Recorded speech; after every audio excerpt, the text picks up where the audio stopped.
अस्सलाम वालेकुम defence lovers. फिर डिफेंस अपडेट्स में तुर्की की जानिब से फ़रोख्त की गई आर्मर्ड व्हीकल्स पर बात करेंगे, जबकि F-15EX की फ़र्स्ट फ़्लाइट और चीन के अलावा दीगर बैनुल अक़वामी दिफाई खबरें भी इस वीडियो में शामिल होंगी। So let's start.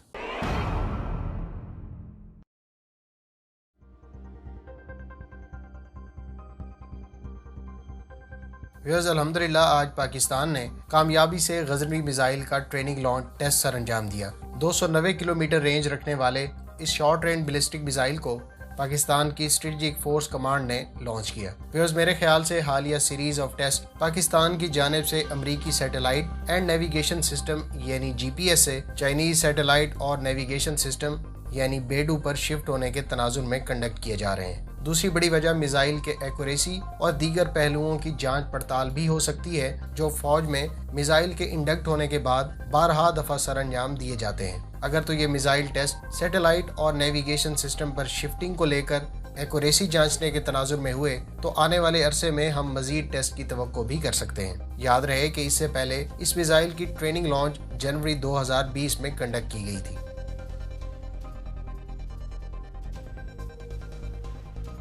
व्यूअर्स, अमरीकी कंपनी बोइंग के तैयार करदा F-15 फाइटर एयरक्राफ्ट के एडवांस वर्जन F-15EX की फर्स्ट फ्लाइट आज कंडक्ट की गई। पहले दो एयरक्राफ्ट इस साल के पहले क्वार्टर में अमरीकी एयरफोर्स के हवाले किए जाने के इम्कान है। याद रहे कि गुज़श्ता बरस जुलाई में अमरीकी एयरफोर्स ने बोइंग को तकरीबन $23 अरब का कॉन्ट्रैक्ट अवार्ड किया था। इस कॉन्ट्रैक्ट के तहत अमरीकी एयरफोर्स टोटल 144 F-15EX खरीदने का इरादा रखती है, जिसमें से 8 एयरक्राफ्ट इस साल और बाकी अगले 5 सालों में डिलीवर होने हैं। नए वर्जन में fly by wire flight control system, नई डिजिटल कॉकपिट, मॉडर्न ईसा रेडार और वर्ल्ड फास्टेस्ट मिशन कंप्यूटर शामिल हैं। बोइंग के मुताबिक F-15EX अब तक का मोस्ट एडवांस वर्जन है। इसमें ईगल पैसिव एक्टिव वार्निंग और सर्वाइवेबिलिटी सिस्टम के अलावा इलेक्ट्रॉनिक वारफेयर सिस्टम मौजूद है, जिससे इस एयरक्राफ्ट की अफादियत और ऑपरेटर की सर्वाइवेबिलिटी में इजाफा होगा। ताहम नाक़दीन F-15EX पर यह कहकर एतराज़ कर रहे हैं कि स्टेल्थ एयरक्राफ्ट और 5th जनरेशन तैयारों के दौर में F-15EX अगले 10 साल में नाकारा तस्वुर होगा, गो कि इसकी लाइफ एक्सपेक्टेंसी 2050 तक है। दूसरी जानिब बोइंग का कहना है कि F-15EX टेक्नोलॉजिकली एडवांस्ड होने के साथ साथ हाइपरसोनिक वेपन्स भी लॉन्च कर सकेगा। याद रहे कि रिसेंटली बोइंग को अमरीकी हुकूमत की जानिब से F-15EX इंडिया को ऑफर करने की इजाज़त दी गई है।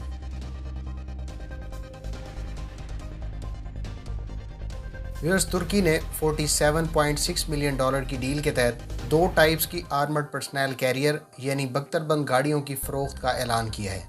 इन 2 व्हीकल्स में से एक हाइजर जबकि दूसरी एटिस व्हीकल है। ये 2 व्हीकल्स अलग अलग खसूसियात रखती हैं और इतलात के मुताबिक ख़ास तौर पर मुतलका मुल्क की ज़रूरियात के तहत तैयार की गई हैं। हाइजर एक tactical 4 wheel drive armoured personnel carrier है। इसमें स्मॉल आर्म्स से प्रोटेक्शन के अलावा बारूदी सुरंगों और IEDs के धमाके से बचाव की सलाहियत भी मौजूद है। इसमें टोटल 9 पर्सनल को कैरी किया जा सकता है। इस व्हीकल की स्पीड 110 किलोमीटर पर आवर और रेंज 700 किलोमीटर है। इसमें एसलसान का तैयार करदा टरेट नस्ब है, जिस पर 7.62 या फिर 12.7 मिलीमीटर की रिमोट कंट्रोल गन नस्ब की जा सकती है। इसके अलावा इस व्हीकल पर 40 मिलीमीटर के ऑटोमेटिक गनरेड लॉन्चर्स के अलावा स्मोक गनरेड लॉन्चर्स की सहूलत भी मौजूद है। दूसरी व्हीकल, जिसको 8S व्हीकल कहा जाता है, बुनियादी तौर पर एक बॉर्डर सिक्योरिटी व्हीकल है और ख़ास तौर पर बॉर्डर पेट्रोलिंग की गर्ज से इसको तैयार किया गया है। इस व्हीकल को गुज़श्ता बरस तुर्क आर्मी में भी शामिल किया गया था। इसकी रेंज भी 700 किलोमीटर है, ताहम इसकी स्पीड 120 किलोमीटर पर आवर है। अलबत्ता इस व्हीकल में 6 जवानों को कैरी करने की सलाहियत मौजूद है। इस व्हीकल पर एसलसान का गन सिस्टम, रेडार और इलेक्ट्रो ऑप्टिकल सिस्टम नस्ब किया जा सकता है, जबकि GPS नेविगेशन और गन शॉट डिटेक्शन सिस्टम भी इस व्हीकल के पैकेज में शामिल है। हालिया कॉन्ट्रैक्ट से एक हफ्ता पहले कंपनी की जानिब से कीनिया को 100 से ज़ायद व्हीकल्स फराहम किए जाने के मुआहदे का ऐलान किया गया था।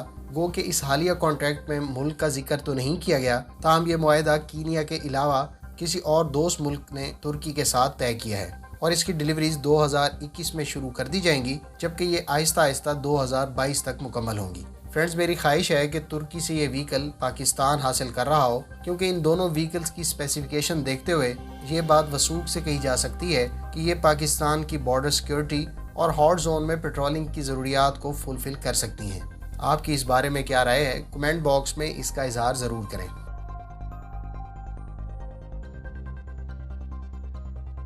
US Chinese People's Liberation Army Xinjiang military command ने रिसेंटली टाइप 15 लाइट टैंक को अपने फ्लीट में शामिल किया है। इससे पहले पहाड़ी इलाकों में इस्तेमाल किए जाने वाले इस लाइट टैंक को तिब्बत मिलिट्री कमांड में इस्तेमाल किया जा रहा है। सिंकियांग मिलिट्री कमांड में शमूलियत के फौरन बाद रेजिमेंट ने इस टैंक को 4300 मीटर ऊंचे बर्फानी इलाकों में भेज दिया है ताकि ये टैंक जल्द कॉम्बैट सलाहियत हासिल कर सके। टाइप 15 टैंक की speed 70 kilometre per hour, range 400 kilometre और इसके आर्मर पैकेज के लिहाज से इसका वजन 33 से 36 टन के दरमियान है। इस पर एक 105 मिलीमीटर की मेन गन के अलावा 40 मिलीमीटर के ऑटोमेटिक गनरेड लॉन्चर और 12.7 मिलीमीटर की मशीन गन नस्ब है। इस टैंक के बारे में हुकाम का कहना है कि ये बुलंदी पर मौजूद इलाकों में टाइप 96 और टाइप 99 टैंक से बेहतर कारकर्दगी दिखाने की सलाहियत रखता है। चाइनीज हुकाम का कहना है कि ये टैंक न सिर्फ हाई मोबिलिटी और मुख्तलिफ तरह के हालात में ऑपरेट करने की सलाहियत रखता है, बल्कि इस पर एक नया इंजन इस्तेमाल किया गया है जिसकी बदौलत ये बुलंद इलाकों में भी कारआमद है। इसके अलावा इस टैंक पर न सिर्फ नया आर्मर बल्कि स्टेल्थ टेक्नोलॉजीज का इस्तेमाल किया गया है जिससे इस टैंक की प्रोटेक्शन पहले से कहीं बेहतर और वजन हल्का है।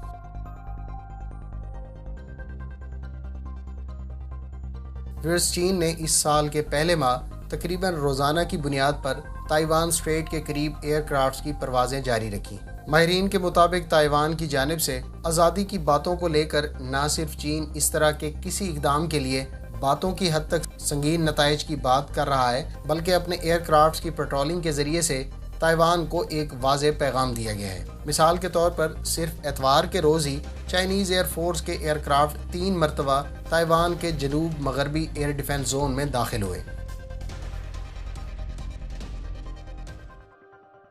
अमेरिकन नेवी ने अपने फ्लीट में मौजूद MH-60 हेलीकॉप्टर्स को रिप्लेस करने के लिए कोशिशें शुरू कर दी हैं। नेवल एयर सिस्टम कमांड ने future vertical lift maritime strike role के लिए रिक्वेस्ट फॉर इंफॉर्मेशन जारी कर दिया है।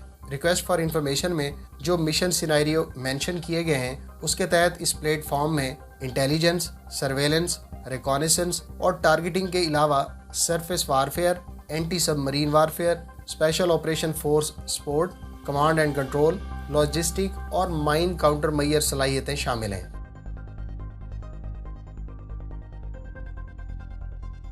फ्रेंड्स, अमेरिकी कंपनी नॉर्थरोप ग्रोमन ने अनमैन्ड एंटी सबमरीन वारफेयर सलाहियत को कुछ रोज पहले डेमोन्स्ट्रेट किया। MQ-8C फायर स्काउट हेलीकॉप्टर में एंटी सबमरीन वारफेयर सलाहियत ने इस वर्सटाइल हेलीकॉप्टर की सलाहियत में इजाफा कर दिया है। फायर स्काउट हेलीकॉप्टर 12 घंटे तक मुसलसल परवाज सरंजाम देते हुए मल्टी सेंसर इंटेलिजेंस, सर्वेलेंस और रिकॉनिसेंस मिशन सरंजाम दे सकता है। कमांड एंड कंट्रोल के लिए इसको जमीनी या समुद्री स्टेशन से डील किया जा सकता है।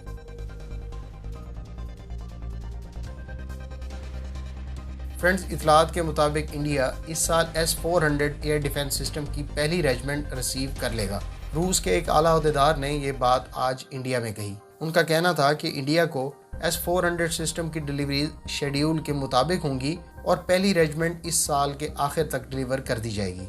याद रहे कि इंडिया ने $5.43 अरब की डील से रूस से S-400 एयर डिफेंस सिस्टम का मुआहदा अक्टूबर 2018 में तय किया था। गुज़श्ता हफ्ते इंडियन आर्मी के 100 अफराद की रूस में इस हवाले से ट्रेनिंग से मुतालिक भी हम आपको खबर दे चुके हैं। दूसरी जानिब इंडिया में अमरीकी एम्बेसी के इंचार्ज के मुताबिक इंडिया अगर रूस से ये सिस्टम खरीदने को मुअत्तल नहीं करता तो फिर उसे कॉट्सा के तहत अमरीकी पाबंदियों का सामना करना पड़ सकता है। उम्मीद है इस वीडियो से आपकी इन्फॉर्मेशन में इजाफा होगा। अगर आप इस तरह की मजीद वीडियोस देखना चाहते हैं तो हमारे चैनल को सब्सक्राइब करें और साथ में मौजूद बेल आइकन दबाएं ताकि आपको हर नई आने वाली वीडियो का नोटिफिकेशन मिल सके। मिलते हैं नेक्स्ट वीडियो के साथ। अपनी दुआओं में याद रखिएगा। अल्लाह हाफिज़। पाकिस्तान जिंदाबाद।